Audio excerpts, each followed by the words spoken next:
भारत भूटान सीमा ओनसोलाव मैदेरनि गाग्लोबनायाव सासे सुबुंनि जिउ खहा। मैदेरनि गाग्लोबनायाव जिउ गोमानाय सुबुङा 43 बोसोर बैसोनि बिनय बर्मन होननानै फोरमायदों। बे जाथाया सोमजिदों तामुलपुर जिल्लानि सिङाव थानाय देवसुगा गामियाव।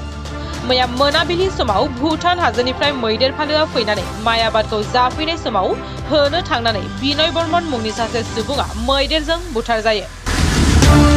हाग्रानि मैदेरा आदारनि आंखालाव हायेनाव फैनानै माइ आबादखौ जानायजों लोगोसे सासे सुबुंखौबो फोजोबलाङो हाग्रानि मैदेरा।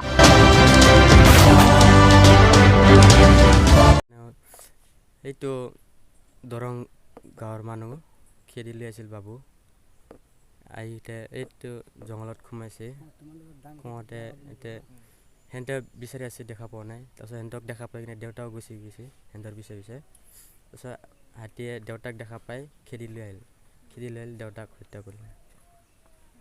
কেইটামান বজাত আহিছিলে হাতী? 9টা 9:30 মানত। কেইটামান আছিল হাতী? এখনে আছিল। কি ক'ব চৰকাৰক কি ক'ব? চৰকাৰক আমি এইটোৱে আহ্বান জনাইছোঁ যাতে আমাক কিবা সুবিধা কৰি দিয়ে।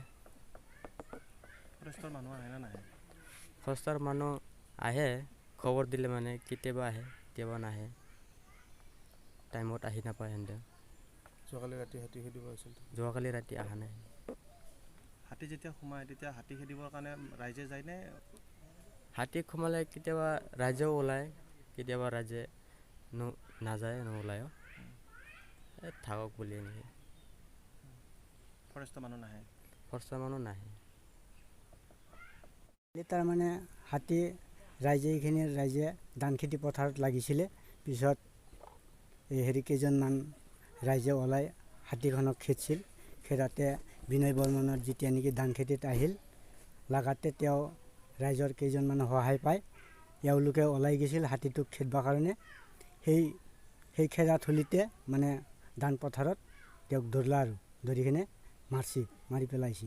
আজি আৰু আপোনালোকে নিশ্চয় প্ৰশাসনে আহাত অলপ পলম কৰিলে। তেওঁ আমাৰ IC ছাৰে আহিল, গাঁওবুঢ়া আহিল, আৰু ইফালে আমাৰ এই MLA আহিল, আৰু ইফালে আমাৰ কি কয় ৰেঞ্জাৰ ছাৰে আহিল। আহি তেওঁক ফটো মাৰি লেখাবদ্ধ কৰি তেওঁ লাশ। কি নাম আছিল মানুহজনৰ? নাম কি আছিল? বয়স কিমান আছিল আৰু কি কৰিছিল? বয়স আপোনাৰ 43 হ'ব। তেওঁ হাজিৰা কৰা মানুহ আছিল। তেওঁৰ নাম আছিল বিনয় বৰ্মন।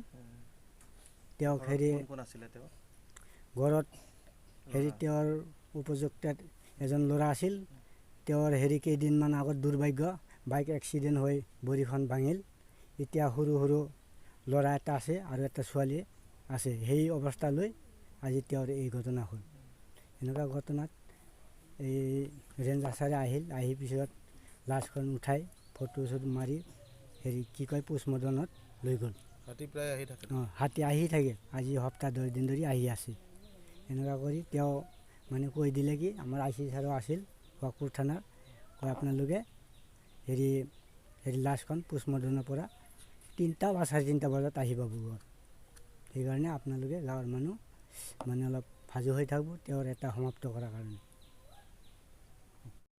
হাতী ৰাইজে ধান খেতি পথাৰত লাগিছিলে, পিছত এই কেইজনমান ৰাইজে ওলাই হাতীখনক খেদিছিল। খেদাতে বিনয় বৰ্মনৰ যেতিয়া নেকি ধান খেতিত আহিল লাগাতে তেওঁ ৰাইজৰ কেইজনমান সহায় পায় এওঁলোকে ওলাই গৈছিল হাতীটোক খেদবৰ কাৰণে।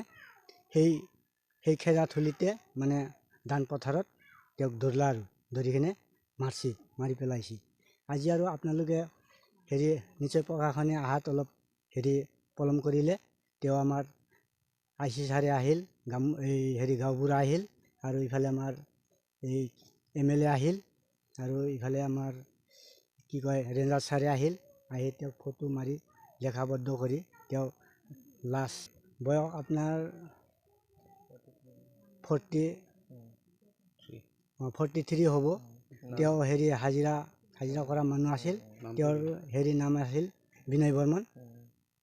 তেওঁক ঘৰত তেওঁৰ উপযুক্ত এজন ল'ৰা আছিল। তেওঁৰ কেইদিনমান আগত দুৰ্ভাগ্য বাইক এক্সিডেণ্ট হৈ ভৰিখন ভাঙিল।